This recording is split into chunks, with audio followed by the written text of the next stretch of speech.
प्रिय दर्शकों, स्वागत और नमस्कार आपका काशीनामा के इस एपिसोड में, जहां आज हम बात करेंगे हिंदी के सुप्रसिद्ध कथाकार प्रोफेसर काशीनाथ सिंह जी से हालिया दिनों में दिवंगत हुई प्रख्यात रंगकर्मी उषा गांगुली जी के बारे में। तो आइए शुरू करते हैं ये एपिसोड। सर, यूँ तो उषा गांगुली जी का चले जाना हिंदी जगत में और रंगकर्मी जगत में एक अपूर्णीय क्षति है। इसको लेकर के आपके क्या विचार हैं उषा गांगुली जी के बारे में? कृपया बताएं। देखो,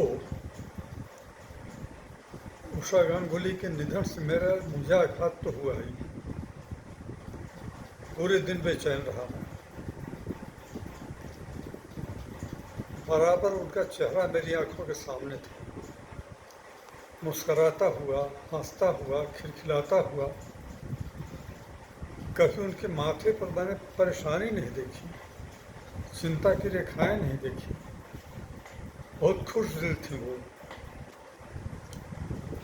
और रहे होंगे दुख उनके अपने, लेकिन उन दुखों की चर्चा वो नहीं करती थी किसी से। वे बहुत ही दृढ़ संकल्प वाली महिला थी। एक प्रसंग मुझे याद आता है काशी हिंदू विश्वविद्यालय का। विश्वविद्यालय ने उन्हें आमंत्रित किया था काशीनामा करने के लिए। वे आ गई थी, अपने 70 कलाकारों की टीम के साथ आई थी वो, और रिहर्सल की तैयारी में जुटी थी। उसी समय पता चला कि रेक्टर भवन में एक मीटिंग हो रही है। धर्मध्वजी, कर्मकांडी और पूजा पाठी विद्वानों की। वे इस बात पर अड़े हैं कि किसी तरह से काशीनामा विश्वविद्यालय में ना हो, क्योंकि यह महामाना का मंदिर है और नाटक में मंदिर को गिराकर, शिवालय को गिराकर शौचालय बनाया जाता है। ये 10 बजे शुरू से मीटिंग शुरू हो हुई थी और लगातार इस पर बहस हो रही थी कि नाटक हो या ना हो। अब परेशान होकर लोगों ने मेरे बेटे को, सिद्धार्थ को बुलाया। सिद्धार्थ उस समय पाली और बौद्ध अध्ययन विभाग में प्रोफेसर था। उसे बुला के पूरे नाटक के बारे में पूछा। फिर यह भी पूछा कि नाटक में यह दृश्य आता है कि नहीं आता है। उसे बताया कि यह दृश्य है नाटक में, क्योंकि 80 पर ऐसा हो रहा है। फिर इतने से संतोष नहीं हुआ उन लोगों को। रेक्टर के पीए ने मुझे फ़ोन किया 4 बजे 5 बजे शाम को और कहा कि नाटक विवादित है, इस पर केस हो रहा था और नाटक में ऐसे दृश्य आते हैं, यह विश्वविद्यालय में होना चाहिए या नहीं होना चाहिए। मैंने उनसे कहा कि बुलाया आपने है, मैंने तो बुलाया नहीं है। बुलाया आपने है। सैकड़ों शो पूरे देश में हो चुके हैं इसके। खुद बनारस में इसका शो हो चुका है नागरिक नाटक मंडली में, और भीड़ इतनी थी जितनी इसके पहले नागरिक नाटक मंडली में कभी नहीं हुई थी। अब आप कराएं नाटक, ना कराएं, ये आप पर है, हमसे कोई मतलब नहीं। बहरहाल बीच में क्या हुआ मुझे नहीं मालूम। मैं नाटक के आधा घंटा पहले मैं मिला उषा गांगुली से। उषा गांगुली उसी तरह खबर थी उन्हें कि विश्वविद्यालय में क्या घट रहा है, क्या हो रहा है। कुछ लोग नाटक के विरोध में है, चाहते हैं ना हो, लेकिन उषा गांगुली के चेहरे पर जरा भी तनाव नहीं, एक दृढ़ता थी। उतनी ही खुश थी वो। उन्होंने कहा, देखिए काशीनाथ जी, नाटक तो होगा, मैं करूँगी, कोई देखे न देखे ये उनकी मर्जी, लेकिन मैं इसी के बुलाई गई हूँ और इस नाटक को मैं करूँगी। नाटक 7 बजे शाम को शुरू हुआ और हजारों की भीड़ कर्मचारियों की, विद्यार्थियों की, अध्यापकों की। और मज़ेदार बात ये कि उसमें वे कर्मकारिणी, धर्मध्वजी और पूजा पाठी लोग भी आगे बैठे हुए थे एकदम, जो उस नाटक के पक्ष में नहीं थे। हाँ, रेक्टर आधे घंटे पता करने के बाद आए प्रेटोरियल बोर्ड से और पुलिस से कि नहीं, सब कुछ शांतिपूर्वक हो रहा है। तो ये थे उषा गांगुली। तो सर अभी हमने जाना उषा गांगुली जी के काशी हिंदू विश्वविद्यालय के अपने काशीनामा के मंचन के दिनों की वो के अनुभव। अब हम आपसे पूछना चाहते हैं, उषा गांगुली जी से आपकी पहली मुलाकात कब हुई थी? ऐसा है राज कि उषा गांगुली से मुलाकातें तो हो चुकी थी बहुत पहले ही। सेमिनारों में, आयोजनों में उन्हें देखा था, उनसे मिले भी थे। कोई खास निकटता नहीं थी उनसे। वे बनारस आई थी 4-5 कलाकारों के साथ, मोक्षु भवन में ठहरी थी। ये 2001-2 के आसपास की बात होगी। मेरी कहानी इसके पहले आ चुकी थी, पाड़े कौन कुमत तुम्हें लागी, हंस में छपी थी। हंस पत्रिका उन्हें पता नहीं किसी ने दी थी या उन्होंने मंगवाई थी, लेकिन कहानी पढ़ ली थी। तो जब आई थी मोक्ष भवन में, तो वहाँ से उन्होंने मुझे खबर दी कि काशीनाथ जी, आपसे कुछ ज़रूरी बातें करनी है, आप आएंगे या मैं खुद आऊँ? मैंने कहा बनारस में आई हुई हैं, हमारी मेहमान है, आप क्यों आएंगी, मैं आ रहा हूँ। मैं 80 पर गया था मोक्षु भवन में, उनसे मिला। मिलते ही उन्होंने कहा कि मैं पाड़े कौन कुमत तुम्हें लागी करना चाहती हूँ, मंचन, आप क्या चाहते हैं? मैंने कहा यह तो मेरे लिए गर्व की बात होगी कि आप उस कहानी को करें। उसके बाद वो पप्पू की दुकान में गई, 80 पर गई, दशाश्वमेध पर गई, आरती देखा, 2-3 दिन बनारस में थी, और उसके बाद पूरे नगर का जायजा लिया उन्होंने। ये उनके काम करने का ढंग में बता रहा हूँ। उसके बाद वो चली गई। जाने के कुछ दिनों बाद फिर आई वो, और उन्होंने कहा काशीनाथ जी, कहानी पाठ तो मैंने सारे कलाकारों से करवा लिया है, मैं इसका नाट्य रूपांतर करना चाहती हूँ। और नाट्य रूपांतर ऐसा हो कि संवाद तो आपके हैं इसमें, लेकिन मैं इसमें वह संवाद जोड़ना चाहती हूँ जो एक कड़ी तैयार करे पात्रों के संवादों के बीच, और उसमें ऐसा दर्शकों को न लगे कि काशीनाथ जी के लिखा हुआ ना है। 3 दिन थी, 3 दिन लगातार हम और वह साथ नाट्य रूपांतर का काम करते रहे। उसके बाद वे चली गई। जाने के बाद उन्होंने फिर कहा कि 4-5 गीत इसमें रखने हैं, उन गीतों का क्या हो? मैंने बताया कि वहीं सबरंग में अरविंद त्रिपाठी हैं, अरविंद चतुर्वेद हैं, भोजपुरी के गीत लिखते हैं, उनसे आप बात कीजिए। और उसके बाद अरविंद से उन्होंने बात की।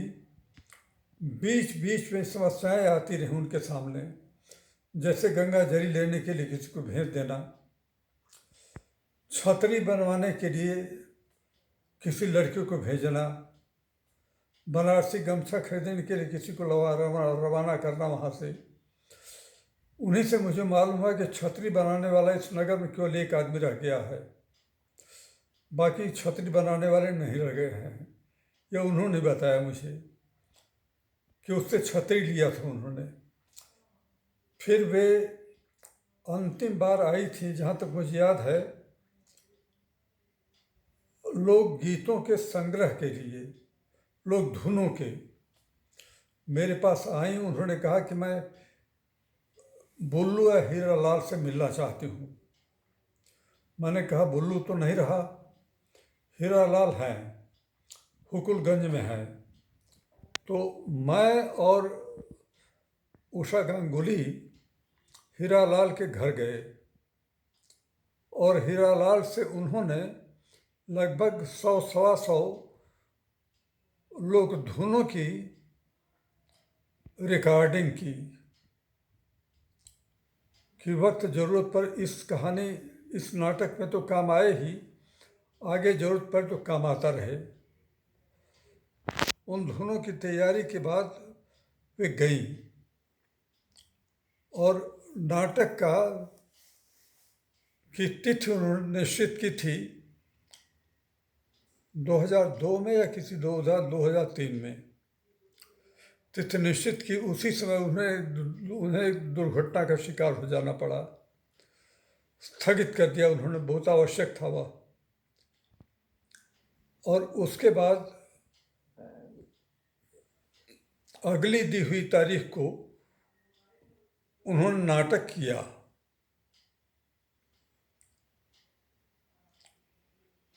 पहला मंचन शो था वह।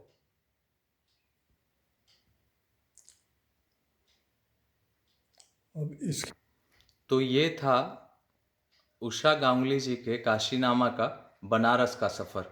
सर, हम आपसे जानना चाहेंगे कि काशीनामा का पहला मंचन कहाँ हुआ और कैसा रहा था? पहले तो मैं बता दूं कि काशीनामा नामकरण उन्होंने ही किया था। उनका कहना था कि पाड़े कौन कुमत तो लागी, कहानी लंबी है और यह लंबा नाम नहीं चलेगा नाटक के साथ। तो काफ़ी सोच विचार के साथ हम भी थे, वो भी थी, विचार करते रहे हम लोग कि नाटक का नाम क्या हो। नाटक का नाम उन्होंने सुझाया अंत में काशीनामा। उन्होंने कहा इसमें आपका भी नाम है और नगर का भी नाम है, इसलिए काशीनामा नाम चलेगा। उसी नाम से उन्होंने पहले दुविधा में थे कि इसका मंचन बनारस में किया जाए कोलकाता में। काफ़ी सोच विचार के बाद उन्होंने कहा कि इसका मंचन कोलकाता में होगा। काशी में दुविधाएं और कई समस्याएं खड़ी हो सकती हैं और इसका मंचन कोलकाता में हुआ। पहला मंचन रविंद्र सदन में नहीं हुआ था। पहला मंचन एक साहित्य अकादमी का थिएटर था या कोई जगह थी, वहाँ उन्होंने किया था। उसमें कोलकाता के फिल्मी जगत की, थिएटर जगत की हस्तियाँ सारी की सारी, कलाकार, चित्रकर्मी और बुद्धिजीवी, हिंदी बांग्ला के लेखक, ये सारे लोग आमंत्रित किए गए थे। मुझे याद है इसी में सौमित्र चटर्जी भी आए हुए थे, जो सत्यजीत राय के बड़े प्रिय एक्टर थे। नवनीता देव सेन थी, मृणाल सेन थे, रूपा गांगुली थी, अपर्णा सेन थी, ढेर सारे लोग थे और बांग्ला के ढेर सारे कवि थे। ये सब लोग उपस्थित हुए थे। इसी में बुलाए गए थे बुद्धदेव भट्टाचार्य, मुख्यमंत्री उस समय कोलकाता के। उन्होंने समय दिया था कि आधे घंटे के लिए मैं आ सकता हूँ। रह गए थे वे पूरे 2.5 घंटे नाटक के समय तक। नाटक के बाद उन्होंने भाषण भी किया था और भाषण में उन्होंने आशंका जाहिर की थी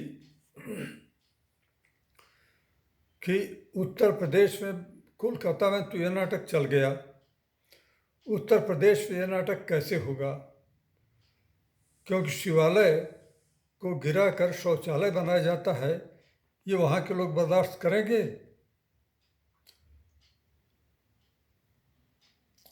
ये एक प्रश्न चिन्ह खड़ा किया था उन्होंने। उसमें मुझे याद आ रहा है कि मेरे बड़े भाई नामवर सिंह भी बुलाए गए थे, आए हुए थे।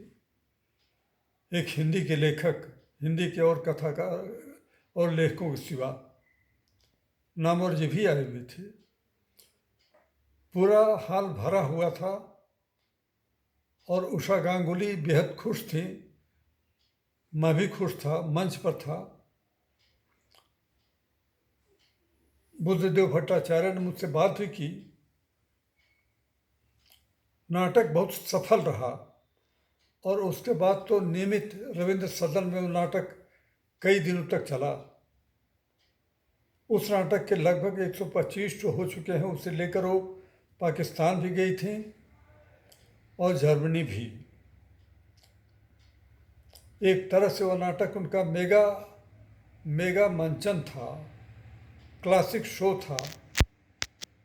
2 साल पहले उन्होंने मुझे फ़ोन करके कहा था कि काशीनाथ जी, मैं दोबारा काशीनामा शुरू करना चाहती हूँ, आपकी क्या राय है।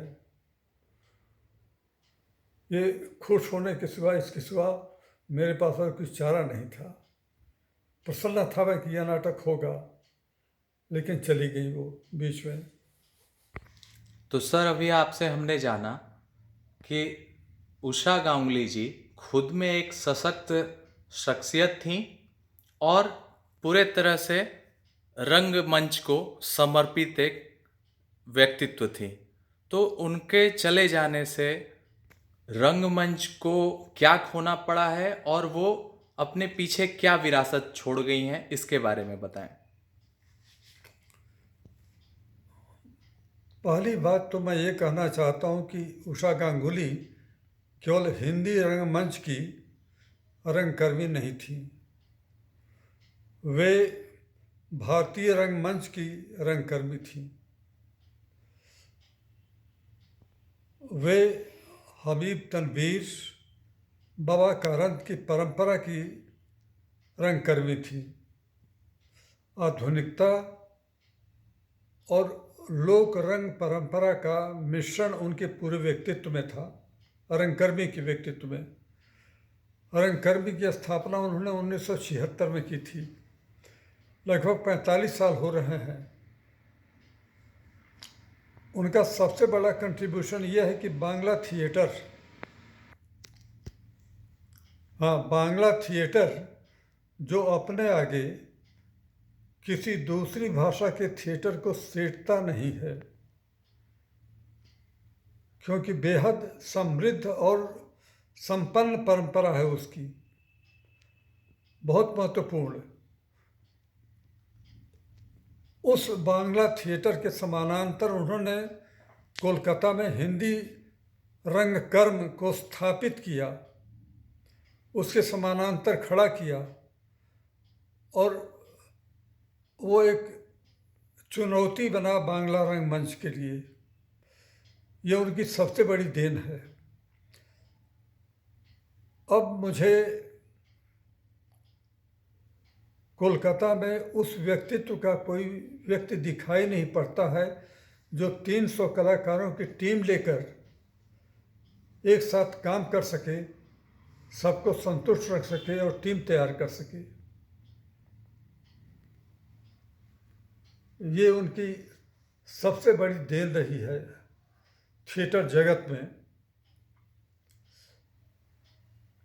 हिंदी रंगकर्मी अकेले हिंदी रंगकर्मी थिएटर नहीं था, वो भारतीय रंगकर्मी थिएटर था।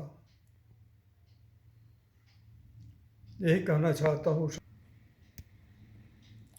ये उनकी यादें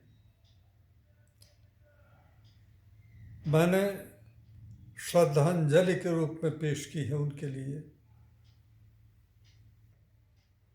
वे थिएटर के इतिहास में जिंदा रहेंगे। तो दर्शकों, ये था हमारा आज का काशीनामा, जहां हमने सुना प्रोफेसर काशीनाथ सिंह जी से काशीनामा के शुरुआती दिनों के बारे में, उषा गांगुली जी से जुड़े संस्मरण और तमाम बातें। और जैसा कि हमने जाना, पाड़े कौन कुमति तोहे लागी नामक कहानी का काशीनामा के रूप में नाट्य रूपांतरण हुआ और ये आगे चलकर खुद में एक कीर्तिमान बन गया। तो उम्मीद करते हैं अगले फिर किसी रोचक प्रसंग के साथ आपके साथ हाजिर होंगे। तब तक के लिए अपना ख्याल रखिए। बहुत बहुत धन्यवाद।